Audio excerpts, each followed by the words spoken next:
আপনারা তো দেখতেই পাচ্ছেন আমার এই থোকায় থোকায় আম, ঠিক আছে। গাছটাতে প্রচুর আম হয়েছে, হয়তো আম হবে সামনে হবে, কিন্তু এইটাই কিন্তু একটু নজর কেড়েছে।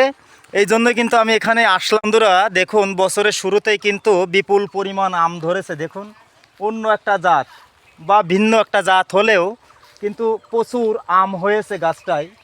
আপনারা হয়তো দেখতে পাচ্ছেন, এটা কিন্তু আমাদের এলাকাতেই একটি গাছ অনন্য হয়ে আছে। দেখুন কি সুন্দর আমগুলো থোকায় থোকায় ধরেছে। হয়তো আম হবে সামনে, কিন্তু এই আমগুলো কিন্তু একটু সিজনালি আগেরকার। এই জন্যই কিন্তু দেখুন গাছটায় কত সুন্দর আম হয়েছে। আর কিন্তু আমগুলো কিন্তু খুব পরিপাটি হয়ে রয়েছে। দেখুন, অসাধারণ গাছ, ঠিক আছে। এরকম গাছ কিন্তু খুব হাজারে একটা মিললেও তার ভিতরে এই একটা, ঠিক আছে।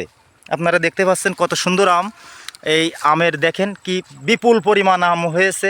ভিডিওটা করতে ভাইয়ের অনুমতি নিয়ে, ওই যে আমার একটা ভাই আছে ওখানে, তার অনুমতি নিয়েই কিন্তু আমি এই ভিডিওটা করেছি।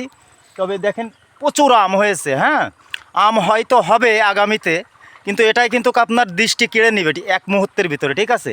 তো আপনারাও পারলে এরকম আগাম জাতের আম অবশ্যই লাগাবেন বাড়িতে। দেখুন অসময়ে আম কত সুন্দর। এটাই তো সব কিছু। জয় শ্রীকৃষ্ণ, রাধে রাধে। সবাই ভালো থাকবেন।